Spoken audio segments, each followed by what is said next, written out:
depths of the earth and the far corridors of history.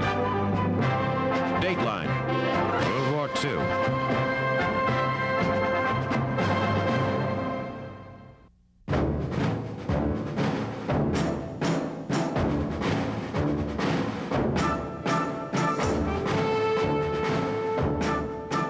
18 April 1942, in what will surely go down as one of the most audacious raids in American history, 16 Air Force bombers operating off an aircraft carrier strike a blow on the Japanese mainland. The attack, led by Lieutenant Colonel Jimmy Doolittle, is militarily insignificant, but it provides a huge morale boost to a nation in desperate need of good news. Soon after the bombing of Pearl Harbor, the president and his advisors began to discuss a carrier-borne retaliatory attack on Tokyo. The problems at first seemed almost insurmountable, key among them being America's need to protect its naval forces, which were seriously depleted by the Japanese sneak attack. Any ships used in the raid on Japan would have to leave as soon as the attack was launched. The raiders would have to land somewhere on the Asian continent. Even that relatively simple act was complicated by diplomatic considerations. The Russians, fighting for their national life against the Nazis, cannot risk opening a second front with the Japanese. Whatever planes bombed Japan would have to continue into China, a distance of 1,500 miles, far beyond the range of naval aircraft. The Air Force, however, has several bombers with ranges greater than 2,000 miles. Air Force Chief of Staff General Henry Hap Arnold ordered Doolittle to assemble and train a team of volunteers.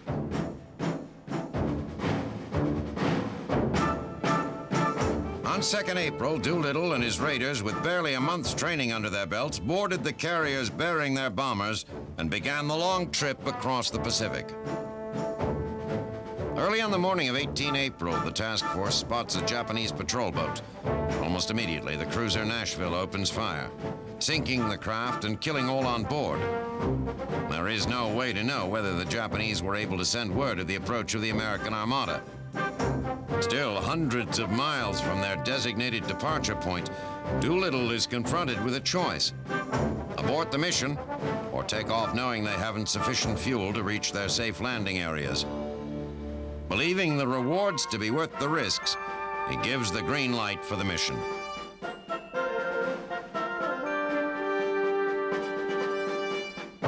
Flying the lead plane himself, Doolittle has less of the runway to work with than any of those who followed.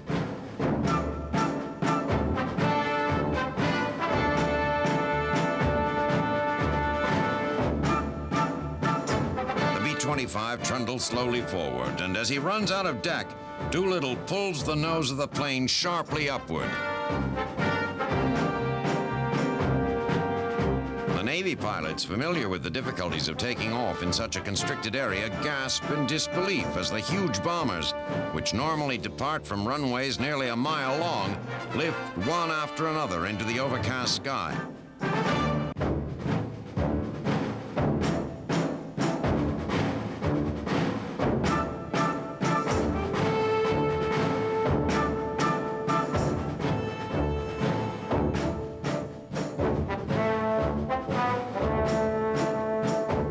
As soon as the planes are off, Halsey gives the order to turn his precious fleet toward home.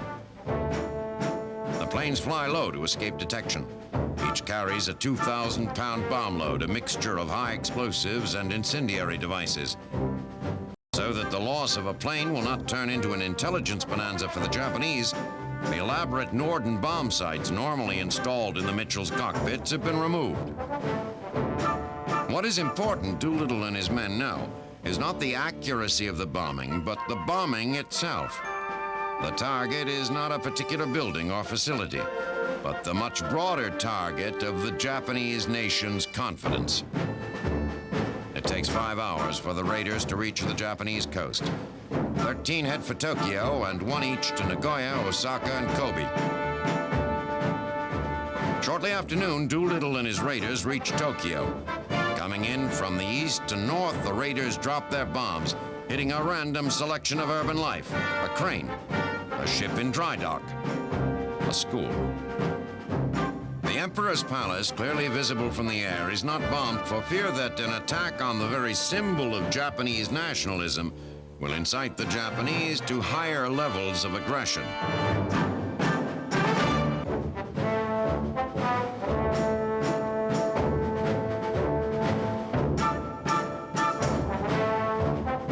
The bombing finished, the planes race onward toward China. Not a single one makes it to its designated landing spot. 2 crash land behind enemy lines, their crews taken prisoner by the Japanese. Several crewmen are executed. Others struggle on, either crash landing or bailing out over Chinese territory. One, desperately short of fuel, flies against orders to Vladivostok, where the Russians, fearing reprisals by the Japanese, take the crew prisoner. Doolittle and his crew bail out and are rescued by Chinese forces. Back home, word of the raid spreads quickly. President Roosevelt publicly cites Doolittle and his men.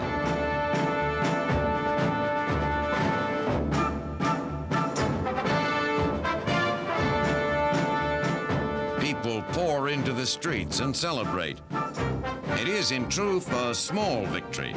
But for Americans hungry for something to celebrate, even a small victory seems large at the outset of what promises to be a very long war.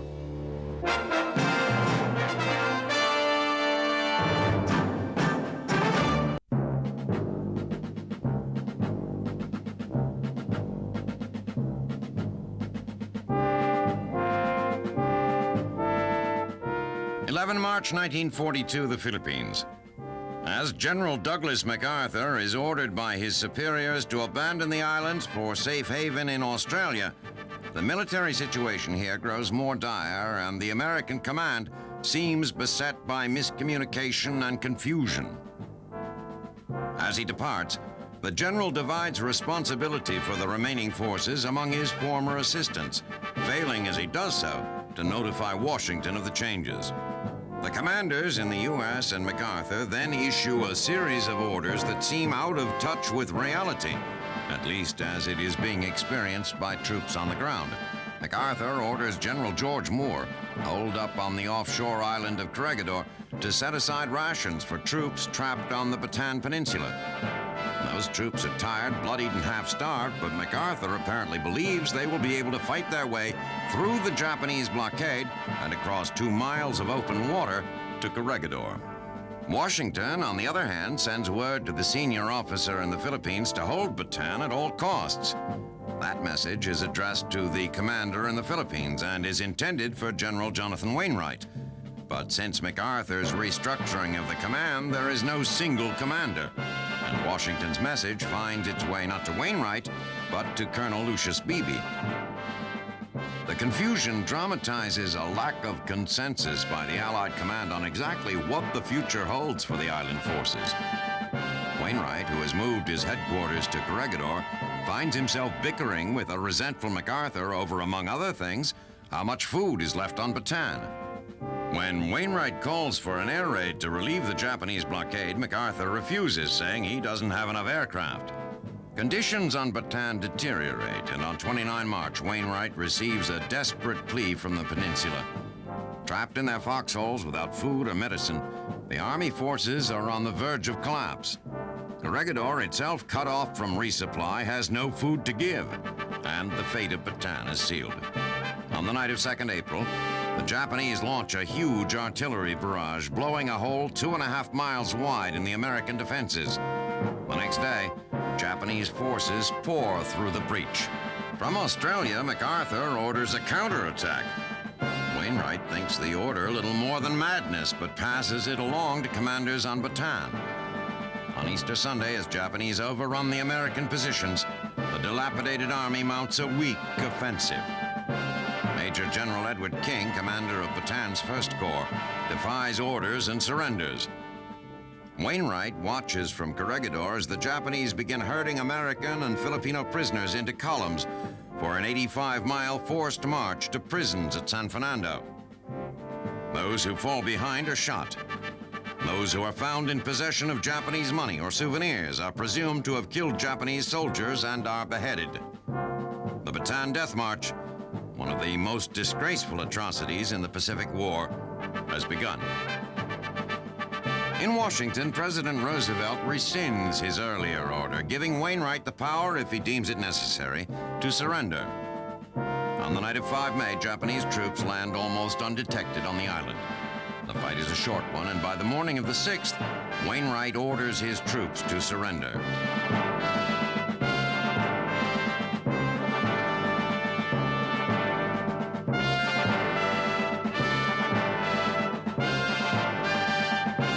Wainwright becomes a Japanese prisoner.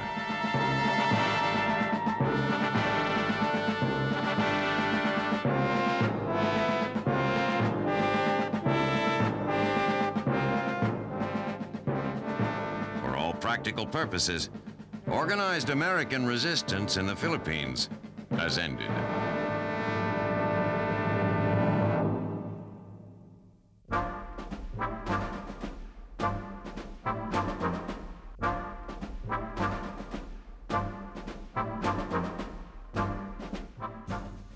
May 1942, London. After 6 days of heated debate and negotiations, representatives of Great Britain and the Soviet Union conclude an agreement forging an alliance between the two nations. Soviet Premier Joseph Stalin, ever unafraid to straddle the diplomatic fence, had instructed his man Vyacheslav Molotov to insist that Russia be allowed to keep those areas of Poland and the Baltic states granted to it by its 1939 deal with Germany. Churchill and his man Anthony Eden balked. Unlike Hitler, they would not endorse the communist domination of Eastern Europe in order to attain their own political goals. Stalin, aware that the key to America's Lend-Lease gold mine and a second front in Europe depends on a solid relationship with England, backed off his demand. The treaty, as it stands, makes no mention of post-war territorial frontiers.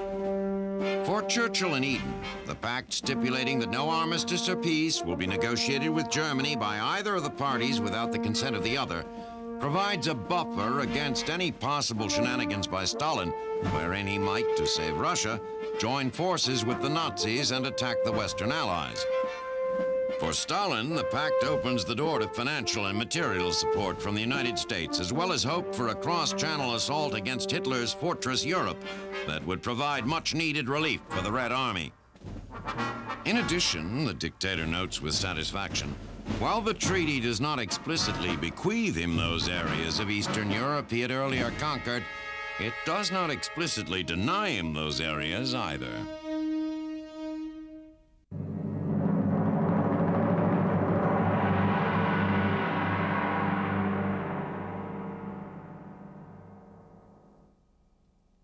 5 April 1942, North Africa. From his headquarters in Benghazi, Field Marshal Erwin Rommel gazes east toward the positions of the British Eighth Army.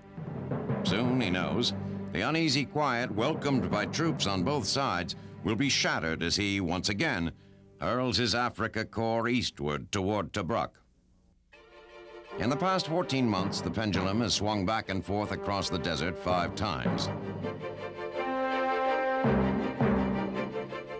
The appearance of the stark landscape is made surreal by the miles of trenches crisscrossing the terrain like hundreds of tiny veins. Scattered about are thousands of burnt-out tanks, trucks, and jeeps.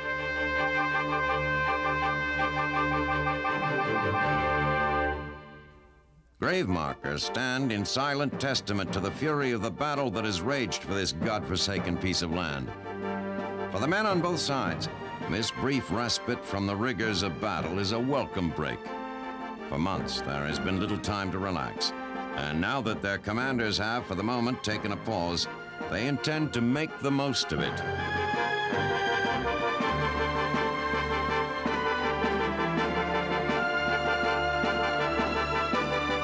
British commanders are using this time to fortify their positions for the attack they know is inevitable. Supplies pour in daily. Tanks, trucks, anti-tank guns. The Brits know they must outnumber Rommel's forces in order to make up for the Germans' superior weapons. They fortify their positions with trenches protected by mines and barbed wire.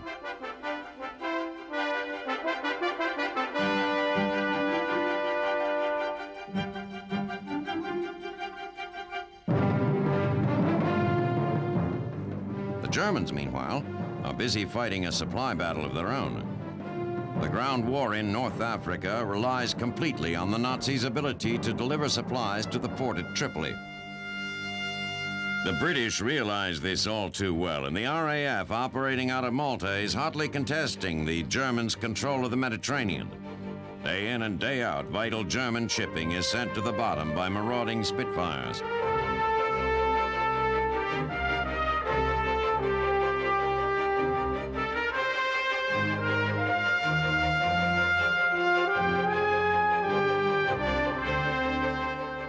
So even though there is a lull in the ground war, the chess match between the British and the Desert Fox continues. Although Rommel's supply problems are far greater than those of the British, he has one immeasurable advantage. The British commanders, who have been outgeneraled time and again, are now beginning to question themselves.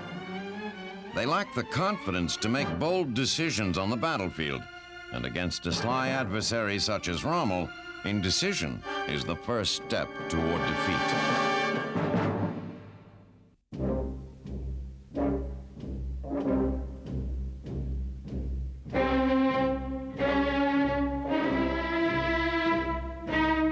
It is a sad but true fact that old men start wars and young men fight and die in them. This war is certainly no different. All the belligerents, including the United States, have asked a generation of their young men to set aside their lives and march off to an uncertain fate. While the austere, highly regimented routine of life under arms is, for the new recruits of most nations, quite foreign, for the Germans, it is a moment for which they have prepared their entire lives. Long before launching their war of aggression, Hitler and the Nazis began to indoctrinate the youth of Germany with martial training and values. In 1926, they established the Hitlerjugend, or Hitler Youth, an organization intended to educate young Germans for the good of the party. Initially a voluntary group, membership became compulsory in December 1936, and under the leadership of Baldur von Schirach, quickly became an integral part of the Nazi power structure. At age 6, young boys are required to serve an apprenticeship in the Hitler Youth. The spirit of camaraderie and the emphasis on athletics make the group extremely popular with youngsters. Along with the focus on physical activity, the boys are immersed in the National Socialists' political, historic, and racial doctrine. At age 10, after successfully completing a battery of physical and scholastic tests, the boys are allowed to join the young people's branch of the Hitler Youth. Much like the military, the boys are required to swear a personal oath of allegiance to Hitler, promising to lay down their lives for him if necessary. At age 14, the boys become full-fledged members of the organization. After 8 years of education, the boys have thoroughly assimilated Hitler's twisted theories of racial science and German national destiny. Promoting their vision of racial purity and Aryan superiority, the Nazis touted the Hitler Youth as producing young men with minds and bodies of steel. At the 1936 Olympics in Berlin, Hitler was determined to show the world that his young supermen were far better than athletes of inferior races.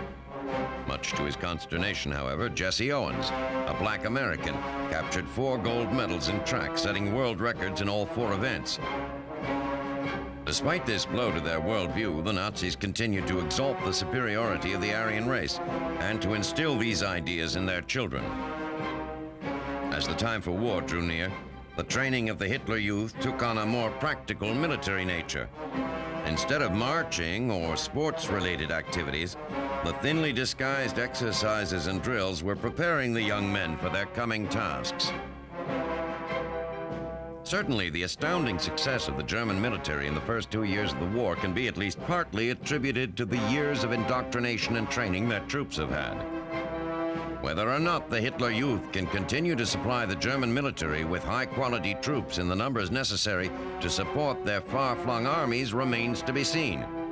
If it can, then Hitler may well realize his goal of world domination. If, however, the demand for fresh troops becomes too great, the young boys of the Hitler Youth may become nothing more than cannon fodder.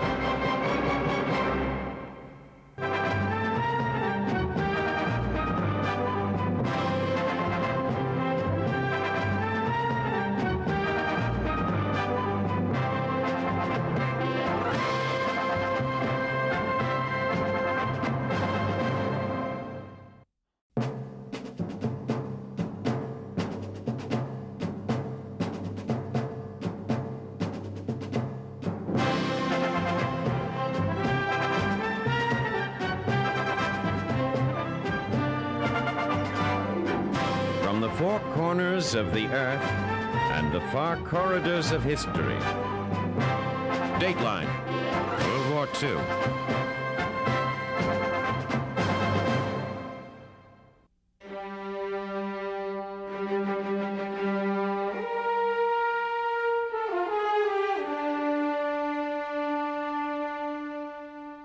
May 1942, a Japanese invasion force puts to sea. Its target, New Guinea.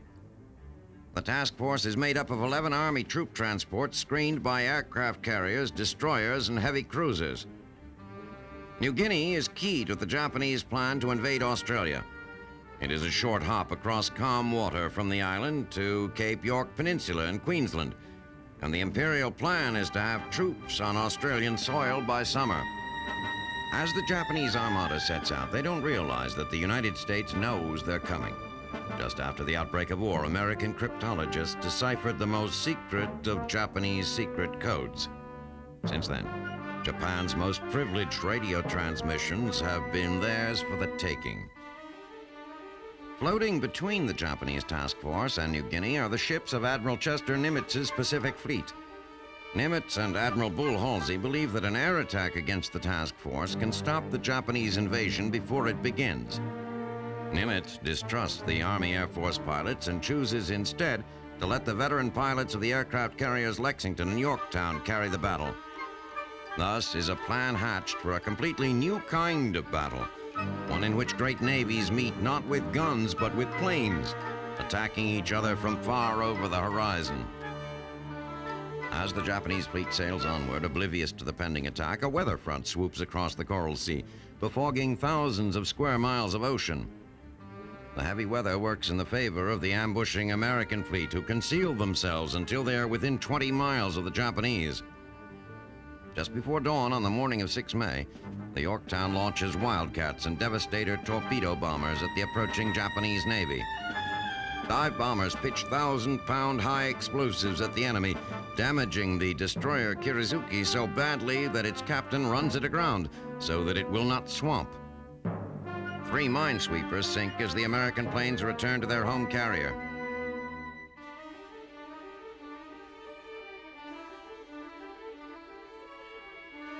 On 7 May, aircraft from the Lexington tracked down the Shoho, the smallest of several Japanese carriers in the area.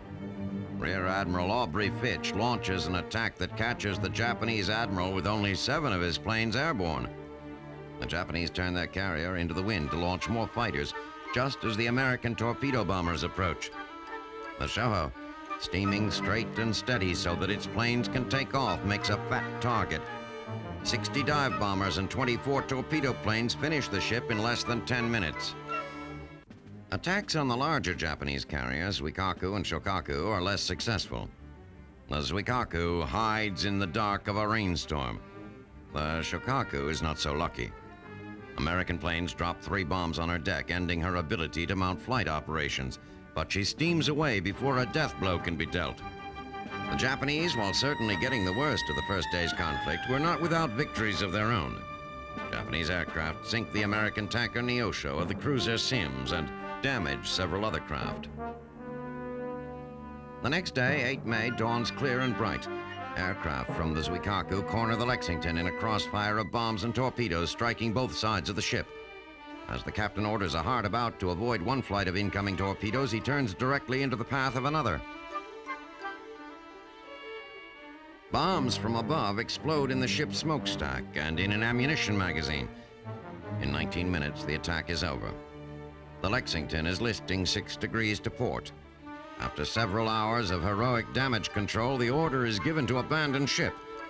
5 torpedoes from the American destroyer Phelps send the carrier once and for all to the bottom. The Yorktown, attacked at the same time, fares better. It absorbs several hard blows but continues to fight. By mid-afternoon, conscious of dwindling supplies, Bull Halsey gives the order for the American fleet to pull out of the Coral Sea. Unbeknownst to Halsey, the Japanese force is receiving much the same message from its handlers. By sundown, the battle is broken off. The Japanese invasion force and the American defenders retreat.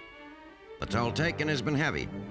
The Japanese have lost 1 carrier, 2 destroyers, 3 cargo ships, 4 gunboats, and a handful of small vessels sunk. 2 other carriers, a cruiser, and a destroyer sufficiently damaged that they must return to port for repairs. American losses are 1 carrier, 1 destroyer, and 1 tanker. The most important casualty, however, is the Japanese dream of conquering Australia.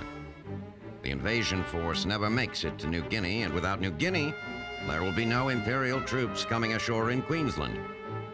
The Japanese dream of conquering the entire Western Pacific has ended.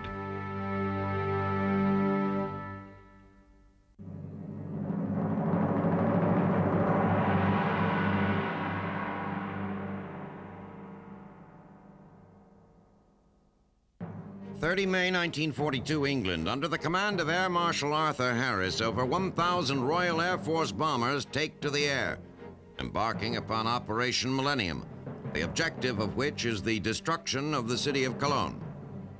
While the purpose of the mission is to disrupt the manufacture of war materials, what may prove even more important is the steel this action will add to the will of the English people. Since the war began, the citizens of Britain have played an historic, if unenviable, role. They have been on the receiving end of a lesson in the importance of aircraft in modern warfare. As the victims of a seemingly endless series of air raids, their nights have become a hell of raging fires, destruction, and death. As the Nazis have endeavored to dominate the world, they have depended heavily on air power. Under the leadership of Hermann Goering, the ruthless and visionary head of the Luftwaffe, incessant airstrikes have pounded Hitler's adversaries into helplessness. Time and again, they have destroyed cities, blown up bridges, highways, and rail lines, and perhaps most importantly, broken the will of the European peoples to resist. The psychological impact of aerial assault cannot be overestimated. Around the world, people depend upon their country's military, first and foremost, to protect them from harm. But how can any military be reasonably expected to protect against attack from the air when only 1 plane need reach its target in order to deliver a devastating blow? This is the lesson that the people of England have been forced to learn. But now, as her citizens ship their children to safe haven in the north and stiffen their upper lips, the Royal Air Force is preparing a reply. As much as the Germans want the war in Europe to be a battle of advanced military techniques, the British are about to turn it into a battle of a nation's will and a people's determination. On the evening of 30 May, the 1,046 planes of Millennium set out for Germany in an airborne caravan 70 miles long. Early the following morning, the citizens of Cologne awaken to the sounds of war as thousands of bombs explode and set their city ablaze. The anti-aircraft guns on the ground remain unused for fear of shooting down Luftwaffe defenders who never arrive. By morning, over 250 factories are in ruins, 45,000 Germans are homeless, and all but 40 of the British planes are safely home. As devastating a blow as the bombs deliver, even more disturbing to the German high command are the weapons dropped by the last airplanes to fly over Cologne. Thousands of leaflets drift down from the sky to the smoldering city below. Addressed to the people of Germany, they state simply, "The offensive of the RAF in its new form has begun." And so, it seems, as the battle of a nation's will and a people's determination.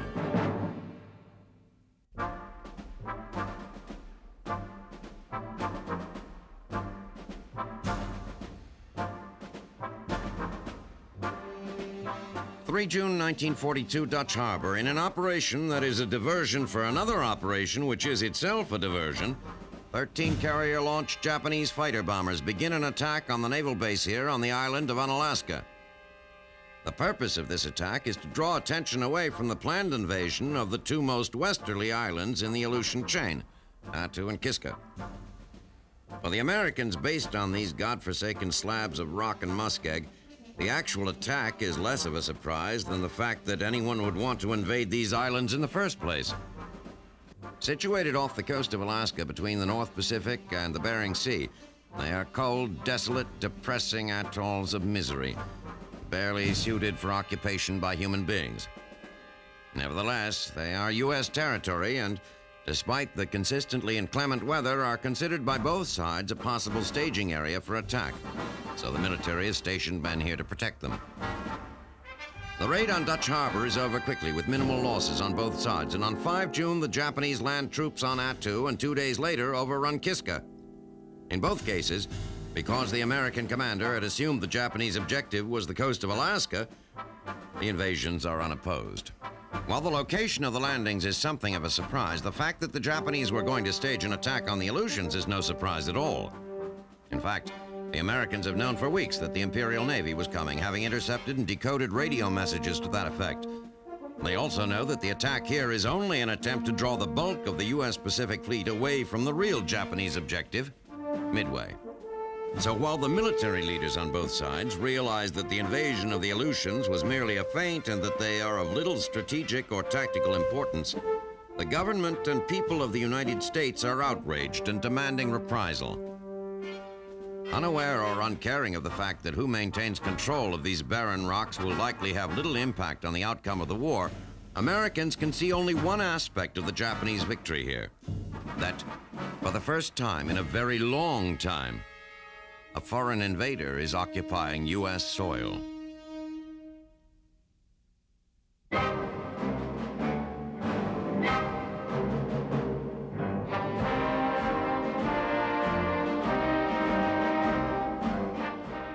May 1942, Tokyo.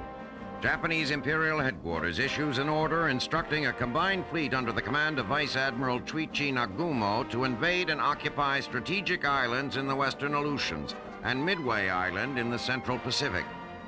The plan, devised by Admiral Isoroku Yamamoto, architect of the attack on Pearl Harbor, is an attempt to lure what is left of the U.S. Pacific Fleet into a final, decisive battle.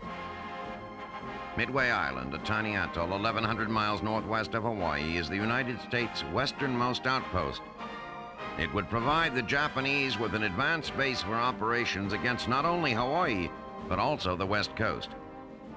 After the destruction of the U.S. fleet and the taking of the islands, Yamamoto, who fears Japan will lose a protracted war, feels certain that the United States will quickly sue for peace. The Japanese are confident of victory, and not without good reason. The fleet under Nagumo's command is enormous, including 10 battleships and 4 aircraft carriers. The Americans have no battleships and only 2 carriers, neither of which Yamamoto believes is anywhere near Midway. The Japanese belief in the lack of American naval power in the region is no accident. It is, in fact, exactly what Admiral Chester Nimitz wants them to believe.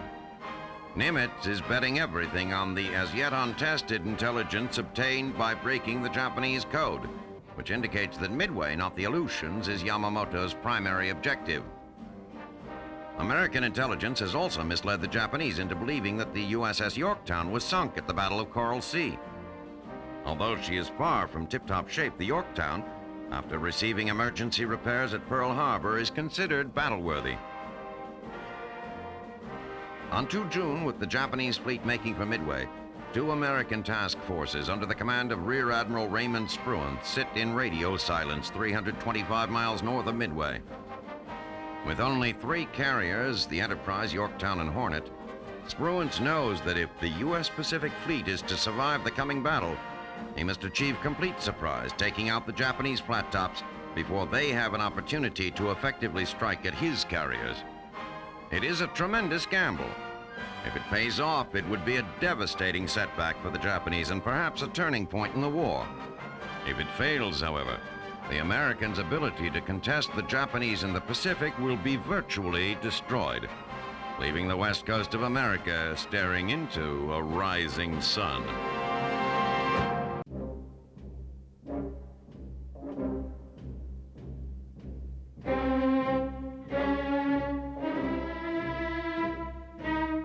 As the Germany of the 1930s has gone from being a financially destitute and politically disoriented republic to the dominant force in Europe and perhaps the world, the focal point of that rebirth has undoubtedly been Adolf Hitler. Yet, as with all leaders, he has not arrived nor does he dwell at his pinnacle alone. Surrounding him are a group of men who, it might be argued, have had as much to do with the rise of Nazism and the transformation of Germany as Hitler himself. Principal among those who can claim credit for Hitler's ascent as leader of the German people is Joseph Goebbels. Functioning as the Nazis' Minister of Propaganda since 1933, he is the man who crafted the Nazi leader's image, who sold Hitler to the public, not just as a political chieftain, but as savior of the nation. After graduating with a degree in philosophy, a young Goebbels failed in a number of attempts to become a novelist or writer, turning instead to the world of politics, where he soon discovered and became fascinated by Hitler and the Nazis. By 1930, he was the party's propaganda chief, coordinating and conducting a series of election campaigns which led ultimately to Hitler's rise to chancellor. In 1933, Goebbels was appointed head of the newly formed Reich Ministry of Information and Propaganda. Hampered by an unimpressive physical presence and a club foot, Goebbels is nevertheless a brilliant speaker and tireless salesman for the policies of the Reich. A masterful liar, Goebbels is a victim of his own propaganda. He idolizes Adolf Hitler and is the man responsible for bestowing on him the title of Führer and for instituting the now compulsory greeting of Heil Hitler. While Goebbels may be Hitler's most fervent supporter, it is Hermann Goering who is his most trusted subordinate. Recalling their early years together, Hitler said of Goering that he was ice cold in time of crisis. It is perhaps for this reason that Hitler has designated him as his successor. After serving in the military during World War I, Goering joined the Nazis in 1921 and was appointed Hitler's bodyguard. Shot in the groin during the beer hall putsch of 1923, he became addicted to morphine as a result of the painful wound, and has remained so on and off through the years. After Hitler was appointed chancellor in 1933, Goering became president of Prussia, where he established two institutions which were to become mainstays of the regime. He opened the first concentration camps, used at the time to detain opponents of the party, and established the state secret police, which soon became known by its acronym, Gestapo. Despite his addiction and the resulting decline in mental stability, Goering has played a major role in many of the Nazis' greatest triumphs. In addition to his responsibilities in Prussia, in 1933, Goering was appointed Minister of Aviation and, in direct violation of the Treaty of Versailles, began a massive buildup of German air power. By 1939, Goering's Luftwaffe was the most powerful air force in the world and became the foundation on which Blitzkrieg was built. In 1940, when Polish leaders in Warsaw rejected demands for surrender, Goering bombed them into submission.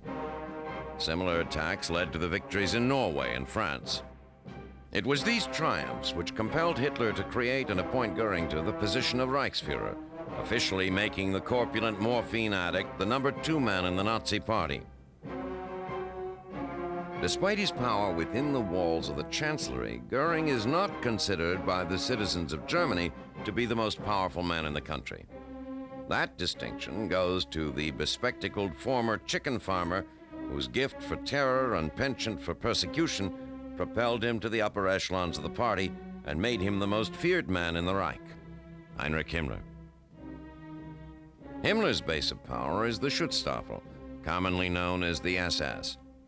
He has, through deceit, murder, betrayal, and brute force, transformed what was a minor police force into the most powerful and efficient terrorist organization the world has ever known.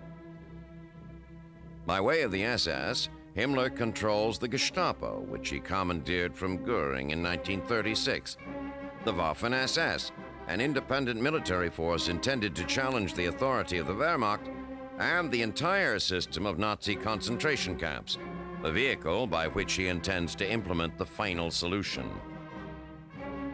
There are others, past and present, who have contributed to the Nazis' eminence. The names of Bormann, Ribbentrop, Speer, and Hess will all find a place in the annals of history as men who helped lift Hitler to his zenith.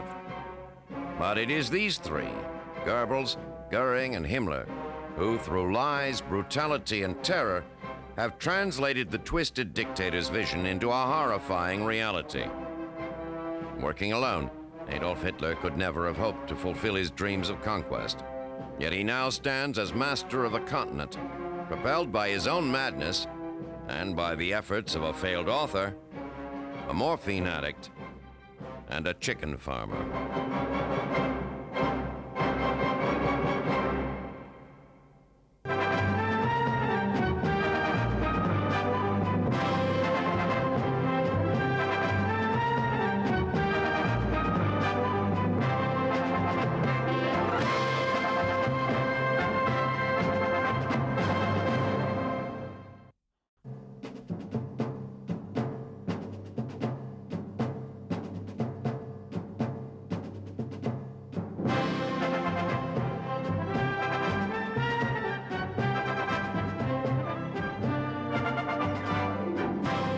Four corners of the earth and the far corridors of history.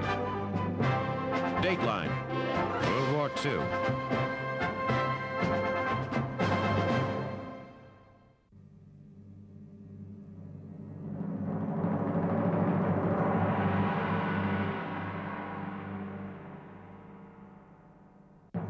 June 1942, the Central Pacific. A lone Catalina reconnaissance plane flies through scattered cloud cover in search of the massive Japanese naval task force en route to Midway Island. Vastly outnumbered, it is essential that the American fleet find and attack the Japanese before Vice Admiral Chuichi Nagumo knows they are there. After hours of flying, the pilot spots the fleet some 700 miles west of Midway and reports its position. Immediately, Army Air Corps B-17 scramble from Midway to strike the approaching fleet. Dropping their bombs from 20,000 feet, the B-17s do not score any hits, but they do prompt Nagumo to move his attack schedule up by 1 day. On the morning of 4 June, from a position 240 miles northwest of Midway, Nagumo launches approximately half of his attack aircraft, armed with high explosive bombs, against the atoll. It retains the other half of his planes, armed with armor-piercing bombs and torpedoes, to deal with any American ships that may be in the area. At the same time, Nagumo orders 7 search planes to reconnoiter a 300-mile radius around his carriers. With visions of repeating their glorious victory at Pearl Harbor, the Japanese attackers approach Midway. This time, however, they are spotted, and the defensive forces on Midway are alerted. The Americans launch their bombers and fighters before the Japanese have a chance to destroy them on the ground. The bombers begin to search for Nagumo's carriers, and the fighters look to intercept the incoming Japanese planes. The Japanese quickly realize this is no Pearl Harbor. They have to fight their way to their target. The American aircraft manage to down several of the attackers before they reach the island.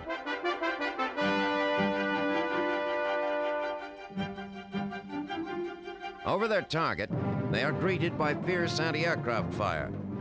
Although the attack does extensive damage, it comes far from achieving its intended goal of rendering Midway useless as an airbase. Meanwhile, the American bombers launched from Midway locate Nagumo's carriers. Once again, their bombing runs are ineffective, but they do keep the Japanese off balance.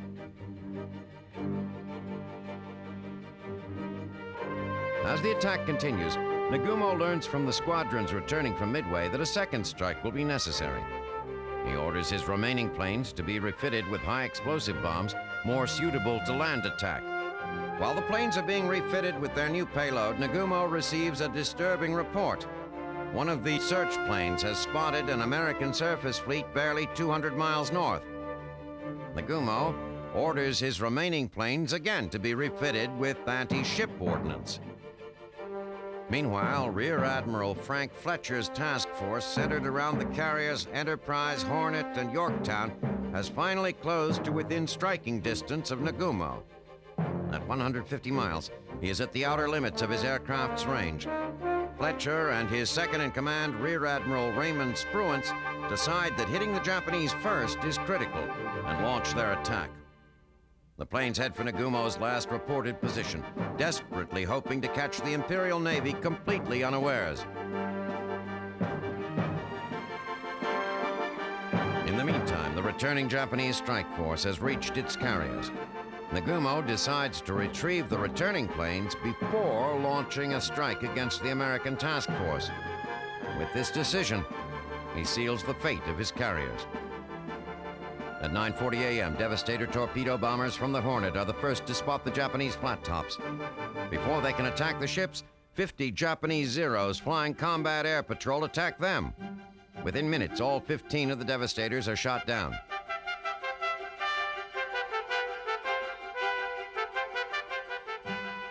"14 torpedo bombers from the Enterprise and 12 from the Yorktown are next to take up the attack. Again, the Zeros pounce. All but 6 of the bombers are quickly splashed into the sea, and no Japanese ships have yet been hit. Nagumo, ready to launch his strike on the Americans, has his flight decks covered with fully armed aircraft. As they are about to take off, 33 dauntless dive bombers from the Enterprise appear overhead. The Zeros, who have been busy eliminating the torpedo bombers, are at too low an altitude to intercept the dive bombers, and they get a free shot at the massive Japanese flat tops.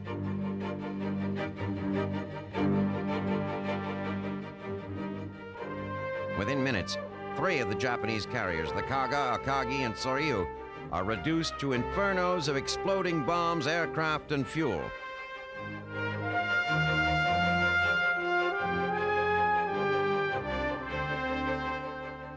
As the jubilant pilots turn for home, the surviving Japanese carrier, the Hiryu, launches 46 torpedo and dive bombers and a dozen escort fighters to strike back at the American carriers. Following returning American planes back to the Yorktown, the Japanese attack. The Yorktown is still suffering damage from the Battle of Coral Sea. The Japanese hit her with 3 bombs and 2 torpedoes. Despite a heroic effort, the Yorktown's crew cannot save her and are forced to abandon ship. Late in the afternoon of the 4th, the Americans find the Hiryu and deal her a critical blow. The next day, damaged beyond repair, she is sunk by Japanese destroyers. For the Americans, it is an astounding victory. Midway is still in American hands, and the Japanese have been dealt a decisive blow. 4 of their best carriers now rest on the bottom of the Pacific, along with hundreds of their highly trained air crews. These are losses that will take Japanese industry and training programs years to replace. And although the Americans have lost the Yorktown, the balance of power in the Pacific has been drastically changed. The Imperial Navy is now irretrievably on the defensive. Japanese hopes for further expansion in the Pacific have been lost forever.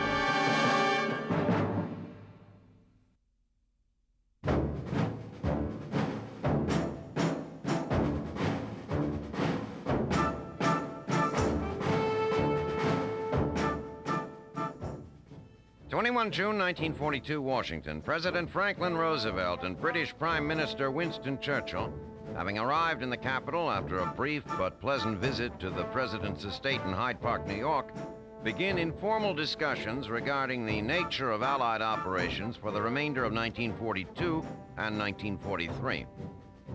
Unlike the Arcadia Conference earlier in the year, these talks are at the same time less formal and more acrimonious.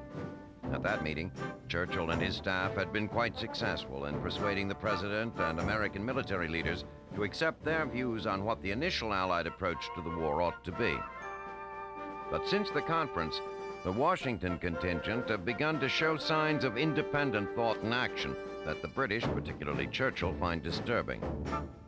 Not long after Arcadia, the American Joint Chiefs of Staff began to feel as though they had been railroaded by an English delegation who, having been at war for some time, were better prepared to state their case. The conferees had agreed to focus the bulk of Allied military might on defeating the Germans before dealing with the Japanese in the Pacific. However, continuing advances by the Emperor's armed forces have made it clear that to ignore the Japanese would be a mistake. As a result, there has been an increase in the flow of U.S. men and materiel to the Pacific theater rather than England. In addition, Roosevelt has begun to make decisions independent of his British counterpart. Following the signing of the Anglo-Soviet Treaty last month, Soviet Foreign Secretary Vyacheslav Molotov visited the president and described to him the tremendous number of casualties and profound misery being suffered by Russian soldiers and citizens as a result of their efforts to beat back the Nazis. Sympathetic to their plight, Roosevelt, without consulting Churchill, pledged to alleviate the pressure by mounting a cross-channel invasion and opening a second European front before the end of 1942.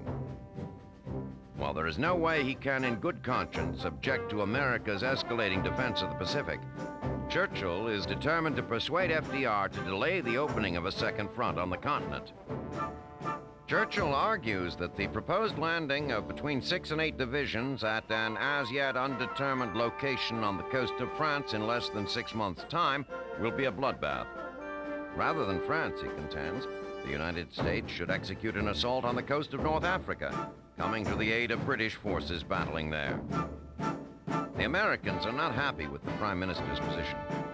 The President is reluctant to renege on his commitment to Stalin.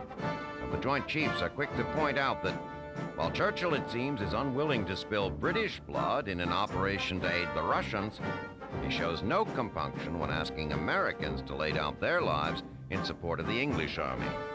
Churchill is, however, able to convince Roosevelt that Rommel's recent advances in North Africa are a threat to oil shipments coming through the Suez Canal, and in response, the President agrees to divert shipments of tanks and other supplies to the beleaguered British there. As the meeting concludes, Churchill feels satisfied despite the tempest. He knows that even though he was unable to convince the Americans to abandon their plan for a European invasion in 1942, he has certainly thrown a wrench into the gears. In addition, he has managed to redirect some shipments of supplies to his armies in Africa. There is another result of this meeting which is pleasing to Churchill. Early on in the visit, while he and FDR were at Hyde Park, they had discussed an ongoing U.S.-British project intended to develop a bomb using uranium, a weapon which would harness the power of the atom. The two agree that all of the project workings will be moved to American soil, but that any results will be shared by both countries. The result is that the Americans will do all of the work, bear all of the cost of the development process, and in the end, share the results with Great Britain. For the crafty statesman, it is a most pleasing arrangement.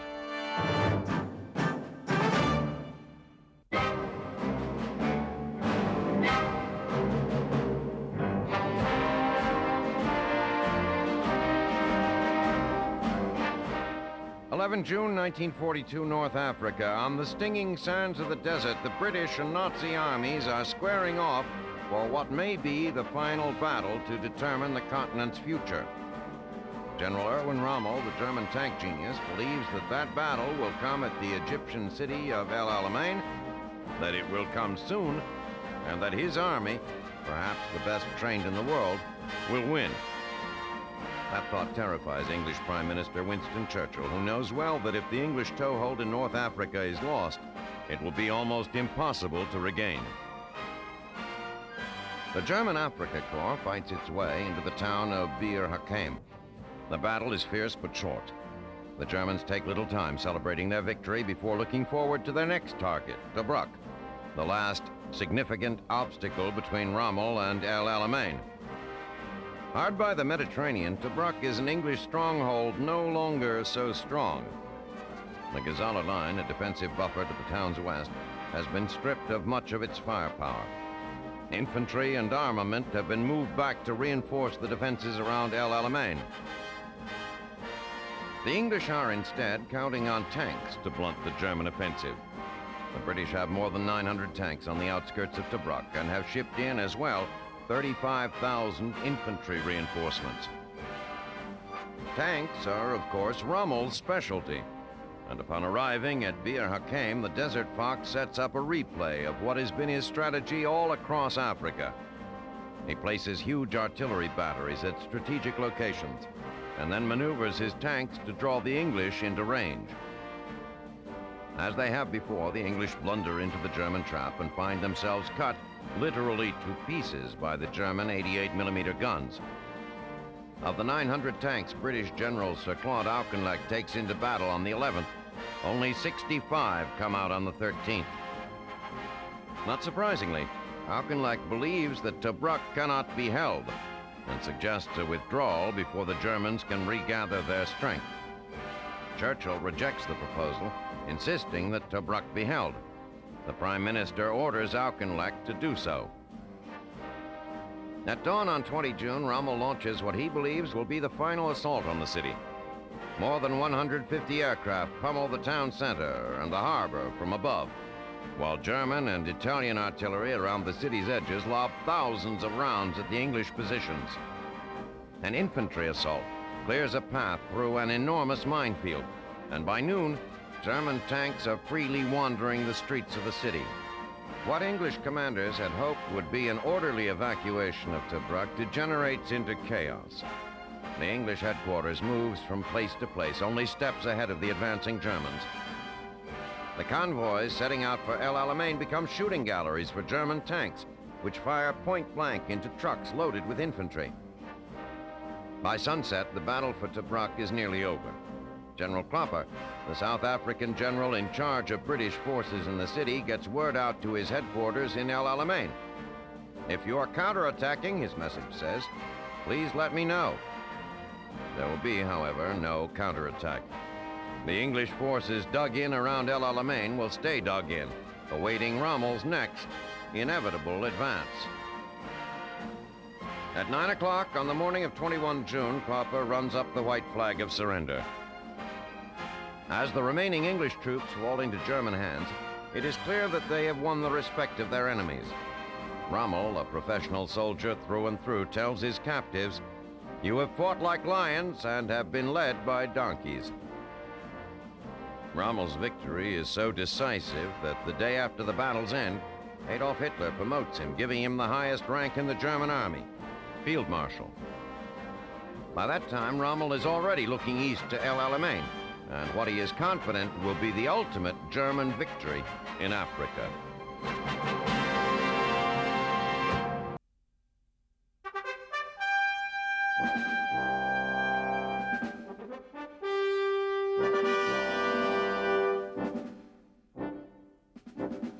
To those who know him, it seems appropriate that New Year's Eve, 1941, marks the date of Admiral Chester Nimitz's assumption of the command of the Pacific Fleet in Pearl Harbor. The new year is customarily viewed as a time for personal change, but Nimitz's appointment may lead to a period of extraordinary change for the Navy. Despite his 56 years, he is a youthful, vigorous man with a passion for new ideas and bold concepts for the future direction of naval warfare in the Pacific theater. As interested as Nimitz is in guiding the Navy according to his new vision, his opinions are rooted in a reverence for naval history and on his own decades of military experience. Born and raised in Texas, Nimitz had never seen an ocean when he set out for his first year at the Naval Academy. As he would in all new experiences, he excelled, graduating 7th out of a class of 114. Following graduation, he was among an elite group of young sailors who were chosen to join the Navy's new experimental submarine force. By embracing the submarine, he began to distinguish himself as a man with a keen mind for recognizing the possibilities of new technologies and for developing tactics which best exploit their strengths. By the end of the First World War, Nimitz was a commander and one of the foremost submariners in the Navy, but he realized that in order to continue advancing his career, he would have to transfer to the regular service fleet.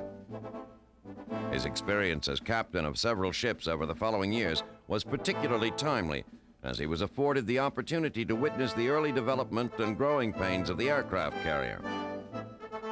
Despite his distinguished career and boundless energy, it nonetheless came as a surprise when on 13 December 1941, Secretary of the Navy Frank Knox told Nimitz that he was to take command of the Pacific Fleet.